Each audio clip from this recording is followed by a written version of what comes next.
اور ان کے ماتھے پہ بوسہ دیتے حضور پکڑ کر لا کر اپنی بیٹی کو اپنی جگہ پر بٹھائیں. اللہ اکبر. بیٹیوں کو یہ عزت، یہ مقام، یہ رتبہ، یہ شرف کہاں سے ملا؟ یہ صدقہ ہے آمینہ کے نام کا. یقین جانیے اگر حضور تشریف نہ لاتے تو کیسی دردناک کہانی. میں کہتا ہوں کہ جانور بھی اپنے بچوں سے پیار کیا کرتے ہیں. آپ نے دیکھا ہوگا جانور بھی اپنے بچوں سے پیار کرتے ہیں، لیکن یہ انسان اس معیار سے بھی نیچے جا چکا تھا، اپنی ہی بیٹی کو ذبح کر دیتا اور خوش ہوتا مطمئن. آج بھی آثار قدیمہ والے بتاتے ہیں کہ عرب میں جب کھدائی کی جاتی ہے تو چھوٹی چھوٹی ہڈیاں بچیوں کی ملتی ہیں جو کسی کے ظلم کی داستان کا پتہ بتاتی ہیں. لیکن اللہ کے نبی صلی اللہ علیہ وسلم آ کر بیٹی کو عزت اور مقام پر کی بات، بہن کو وقار. آپ جانتے ہیں آقا کریم علیہ السلام کی نہ کوئی سگی بہن تھی اور نہ کوئی سگا بھائی. میرے حضور در یتیم ہیں. سینہ صدف میں اکیلے پرورش پانے والے موتی کو در یتیم کہا جاتا ہے. حضور بطن آمنہ میں اکیلے پرورش پائی ہے، لیکن جب رضاعت کا شرط عطا کرتے ہوئے میرے حضور حضرت حلیمہ سعدیہ سلام اللہ علیہ کے یہاں تشریف لے گئے. آپ جانتے ہیں کہ ان کی ایک بیٹی تھی جن کا نام شیما یا شیما بتایا جاتا ہے. وہ رشتے میں حضور علیہ السلام کی رضائی بہن لگتی. قبیلہ بنو سعد کے رواج کے مطابق شام کو جب مائیں کھانا پکانے لگتی تو بہنیں اپنے بھائی گود میں اٹھا کر باہر کھلے میدان میں لے آ گئی. یہ ہمارے دیہاتوں میں کلچر تھا، اب تو خیر نظام توڑ گیا کہ جب شام کو مائیں کھانا بنانے لگتی تو بہنیں اپنے ویر اٹھا کر گھر سے باہر کہیں لے آتی تاکہ ماں جو ہے وہ اچھے طریقے سے کھانا تیار کر سکے. تو بہنیں اٹھا کر اپنے بھائیوں کو باہر کھلے میدان میں لے آتی. اب ہر بہن کی گود میں اس کا بھائی ہے اور وہ اپنے بھائی کے حسن کے کسی پہ پڑے. اگر کسی کے بھائی کا رنگ کالا ہے تو وہ کہتی رنگ کالا ہے تو کیا ہوا، میرے بھائی کے نقوش دیکھیں کتنے خوبصورت ہے، اس کی اٹھی ہوئی ناک، اس کی جیل جیسی خوبصورت آنکھیں تو دیکھیں کتنی پیاری. تو وہ نقوش کو معیار حسن قرار دے. اور اگر کسی کے بھائی کا رنگ گورا چٹا ہوتا تو وہ کہتی جناب رنگ نہیں تو کچھ نہیں، حسن کو ہوتے سارا رنگت میں ہے، میرے بھائی کا رنگ دیکھیں کتنا گورا چٹا ہے. تو یہ بحث مباحثہ چل رہا ہوتا اور کوئی بہن بھی حال ماننے کو تیار نہ ہو. یہ جو چندہ ماموں کہا جاتا ہے یہ کسی بہن کے پیار کی ہی تو کہانی ہے کہ وہ اپنے بچوں کو بھی سکھاتی کہ میرا بھائی چاند جیسا ہے اور بچے چندہ ماموں کہتے ہیں. تو یہ ماں کا پیار اپنے بھائی کے ساتھ ہو تو یہ ایک نیا وجود جو ہے وہ تخلیقات میں آتا ہے اور جو ہے تخیلات کی دنیا میں محبت کے رنگ بڑھتے ہیں. اب یہ بحث مباحثہ چل رہا ہے، کوئی بہن ہار ماننے کو تیار نہیں. اتنے میں حضرت شیما بھی دوڑتی ہوئی آتی ہے اور اپنا سونا بھی محبت اٹھا کے آتی ہے اور کہتی ذرا میرے ویر کا مقابلہ بھی تو کرو نا.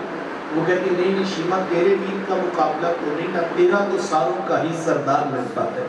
تو تمہیں آتا حضرت شیما کا سر فخر سے بلند ہو جاتا اور وہ حضور علیہ السلام کو سینے سے چمٹا دیتی اور ڈھیروں دعائیں دیتی. ربنا آبکی لنا محمد. وہ جو لوریاں حضور کو سناتی وہ حدیث کی کتابوں میں موجود، وہ اٹھا کر سینے سے چمٹا لیتی اور دعا دیتی ربنا آبکی لنا محمد.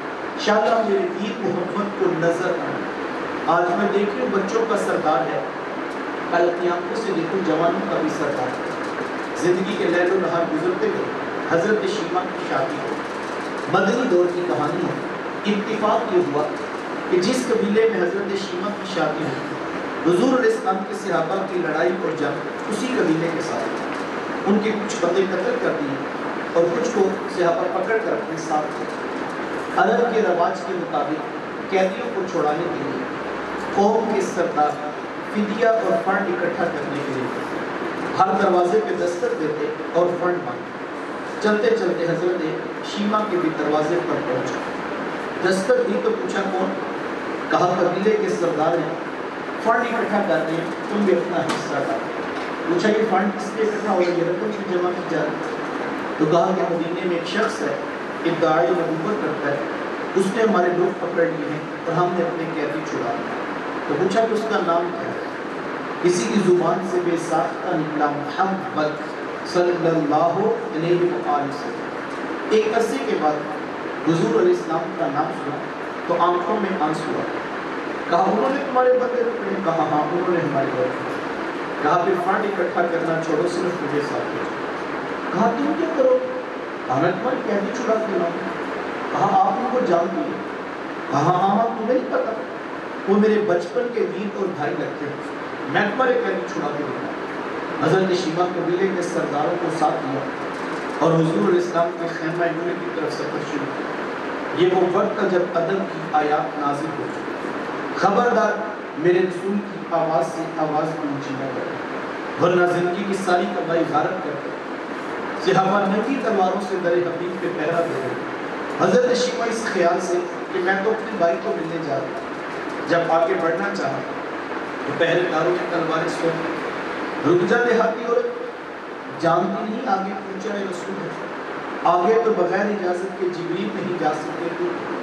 روایت میں آتا ہے جب راستہ روک دیا گیا، تلواریں سونپ دی گئی، تو حضرت شیبہ نے وہ ہاتھ سے تلوار کو جھٹک کے کہا خلو سبیلی وَاعْلَمُوا أَنَا أُخْتُ نَبِيِّ، ہمیں میری راہیں چھوڑ دو، جانتے نہیں میں تمہارے ہی نبی کی باجی اور بہن لگتی ہوں۔ جب یہ آواز کانوں میں پڑی، صحابہ کی آنکھوں پر پلکوں کی چمنیں آ گئی، نگاہیں نیچی کر لی، تلواریں پیچھے ہٹا لی۔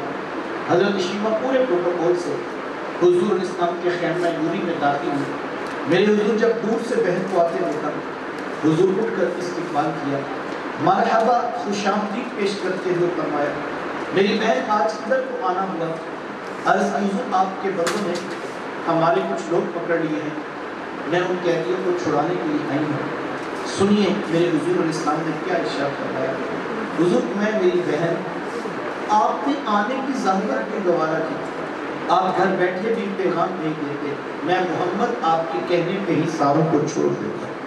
زمانے کو عملاً بتایا دروازے پر بہن کا آنا کتنا محترم، ایک چند جوڑے، کچھ گھوڑے، بہت سارا ساز و سامان، اور میرے حضور خود بہن کو چھوڑنے کے لیے دروازے پر تشریف لے آئے۔ صحابہ نگاہیں نیچی کیے، محبوب علیہ السلام کے ادب میں کھڑے تھے کہ حضور میں صحابہ میں جب بھی قیدی چھوڑا کرتا ہوں پہلے تم سے مشاورت رائے لیا کرتا ہوں، آج پہلا موقع ہے، میں قیدی چھوڑ رہا ہوں اور میں نے مشورہ بھی نہیں کیا ہے۔ عرض کی اے بندہ نواز، آپ مالک کل کائنات، آپ جو چاہیں کریں، ہم کون ہوتے ہیں بنا درمیان میں مشورہ دینے والے، لیکن حضور جی اتنا تو بتائیے آج کون سی خاص بات تھی کہ آپ نے مشورہ بھی ضروری نہیں سمجھا؟ حضور میں صحابہ آج میرے دروازے پر میری بہن آ گئی تھی، اور جب بہنیں دروازے پہ آ جائیں اللہ کا رسول انہیں خالی نہیں چھوڑا کرتا۔ زمانے کو عملاً بہن کا رشتہ میرے محبوب علیہ السلام کی دہلیز سے ہے۔ عورت کا چوتھا روپ دیکھیے گا، جس دور میں ماں کا رشتہ ذرا دیکھیے، آپ تاریخ عرب اٹھائیں، ایسا نہیں تھا کہ صرف بیٹی ذبح ہوتی، ایسا نہیں تھا صرف بہن زندہ درگور ہوتی، بلکہ آپ تاریخ عرب اٹھائیں، شاید کہ اس سے زیادہ دردناک کہانی کہیں نہ ملے کہ تاریخ عرب کا یہ حصہ ہے کہ 3 بیٹوں نے 30 دراہم کے عوض اپنی سگی ماں کو منڈی اور بازار میں بیچ دیا۔ ماں چیختی تھی، ماں کہتی تھی بیٹا میں تمہاری ماں لگتی ہوں، لیکن بیٹے کہتے تھے نہیں، تمہارے باپ کی وراثت سے ہمارے حصے میں آئی ہے، ہم تجھے بیچ کر اپنا حصہ پورا کر کریں۔ اور سو تیری ماں کے ساتھ بدکاری کی جائے، ذرا غور کیجیے کس قدر دردناک وہ لمحہ ہو جب بیٹے ماں کے ساتھ بدکاری کر رہے ہیں، ماں چیخ رہی ہے بیٹا میں تمہاری ماں لگتی ہوں۔ لیکن اس دور میں اللہ کے نبی صلی اللہ علیہ وسلم کا یہ فرمان علی شان فرمایا کہ تمہاری جنت تمہارے ماں کے قدموں کے نیچے، کائنات کی سب سے قیمتی شے جنت ہے، یہ 7 بر اعظم بیچ کر بھی ایک جنت کا نہیں خریدا جا سکتا، لیکن اتنی بڑی بات فرمایا کہ ماں کے قدموں کے نیچے جنت۔ اور اس میں لازمی نہیں بیٹا کہ ماں تہجد گزار ہو، بعض اوقات ہم اس غلط فہمی ہو جاتے ہیں کہ ہم نماز پڑھ رہے ہیں، ہماری والدہ تو نماز نہیں پڑھ رہے، یہ ان کا پرسنل علاقے کے حضور ایک معاملہ۔ ماں باپ اس قدر اہمیت کے حامل کہ شریعت نے ان کو اس قدر حقوق دی ہے، یہاں تک فرماتے ہیں جس کا باپ راضی ہے اس کا عرش کا رحمان بھی راضی۔ اور یہاں بھی قید نہیں ہے کہ باپ نیک ہوگا تو گر، یہ بہت بڑا اس وقت مسکنسیپشن ہے جو ہمارے ملک میں لگا کہ ہم خود ہی فیصلہ کر لیتے ہیں، نہیں میں ایسا نہیں کہ میری رائے تھی، یہ ایسا نہیں ہے۔ جہاں فرمایا گیا رضا اللہ کی رضا الوالد و سخط اللہ کی سخط الوالد، باپ کی رضا میں اللہ کی رضا، باپ راضی عرش کا رحمان راضی۔ یا یہ نہیں کہا گیا باپ مفتی ہو، باپ عالم ہو، باپ رائے میں ٹھیک ہو، باپ ہے وہ، یعنی اس کا رشتہ کیا ہے؟ وہ خون کا رشتہ، اولاد باپ کے بدن کا ٹکڑا ہے۔ تو یہاں کوئی قید نہیں، اچھے ہوں یا وہ اللہ کی بات کو میں اپنی بات کے جواب دوں. بطور بیٹا میرے لیے لازم ہے کہ میں ماں باپ کی بات کروں. تو یہاں تک حقوق ہے کہ قرآن مجید نے صرف ایک حکم کا ماننے سے انکار کرنے کا حکم دیا کہ اگر وہ تمہیں شرک یا کفر کی دعوت دے وہ بات تم تسلیم نہیں کرو. لا طاعۃ لمخلوق فی معصیۃ الخالق. اللہ کے نبی صلی اللہ علیہ وسلم نے ضابطہ دیا کہ کسی مخلوق کی اطاعت کرتے کرتے اللہ کی ناراضگی نہیں لی جا سکتی. یعنی ماں باپ ایک ایسا حکم دیتے ہیں جو اللہ اور اس کے رسول کی شریعت کی بغاوت ہے, کفر کی تعلیم دینا چاہتے ہیں, شرک کی طرف لانا چاہتے ہیں, اس وقت نہیں مانا کرتے. لیکن وہاں بھی قرآن کے نظر صاحبہما فی الدنیا فرمایا صرف تم نے کفر کا انکار کرنا ہے, ان کا انکار نہیں کرنا. دنیا کے معاملے میں ان کے ساتھ اچھا برتاؤ کرنا. یعنی کافر بھی ماں باپ ہوں تو پھر بھی حکم ہے کہ آپ نے ان کے ساتھ اچھے آداب کے ساتھ اچھے اخلاق کے ساتھ پیش آئے. بلکہ اس کی مثال علماء نے لکھی ہے. فرمایا کہ اگر مثال کے طور پر ماں بت پرست ہے تو ماں کہتی بیٹا مجھے بت خانے میں چھوڑا, تو بیٹا ماں کی بات نہیں مانے چونکہ اللہ کے حکم کی نافرمانی. لیکن اگر ماں بت خانے سے پیغام بھیجے کہ بیٹا مجھے گھر چھوڑو, اب اس کا حکم مانا جائے گا چونکہ اب وہاں سے ادھر آ. اس حد تک جو ہے وہ نازل ہے. اللہ کے نبی صلی اللہ علیہ وسلم ایک دن نماز پڑھانے آئے. آپ نے کہا صحابہ نے اس کا حضور اسلام کا استقبال کیا, محبتوں برا یہ ہجوم دیکھا, آنکھوں میں آنسو آ گیا. ایک ٹھنڈی آہ بھری پر کیا فرمایا, لو ادرکت والدیہ او احدہما, میں کاش آج میرے ماں باپ زندہ ہوتے یا ان میں سے کوئی ایک ہی زندہ ہوتا, پھر میں لوگوں کو نماز عشاء پڑھا رہا ہوتا, اس میں سورہ فاتحہ کی تلاوت کر رہا ہوتا, پھر میری ماں کو میرے ساتھ کوئی کام یاد آ جاتا, وہ دروازے پہ آتی, چلمٹ سرکاتی, اپنے میٹھے اور پیار بھرے لہجے میں فرماتی, ای بنی محمد, میرے بیٹے محمد میری بات سنو. کہا لوگوں میں نماز کا مصلی چھوڑ کر ماں کی بات کو سنو. اس حد تک حکم شرع. میں اور آپ دیکھیں ہم کہاں پہ ہم تو یہ 6 انچ کی سکرین سے اپنی نظر ہٹا کر ماں باپ کی بات سننے کے روانہ ہیں. ویسے ہم عاشق رسول ہیں اور ہم ہر طرح کا محبت نامہ حضور اسلام کے لیے عقیدت نامہ رکھتے ہیں, لیکن ہمیں اپنے رویے میں تھوڑی سی اصلاح کرنے کی ضرورت ہے. اللہ کے نبی صلی اللہ علیہ وسلم نے چوتھی بات, میرا خیال شاید مصیبت ہے, چوتھی بات میں ضرور کروں گا. ایک لمحے میں دیکھیں جس دور میں بیٹی ذبح کی جا رہی ہے, جس دور میں بہن زندہ درگور کر دی جاتی ہے, جس دور میں ماں جیسا رشتہ بھی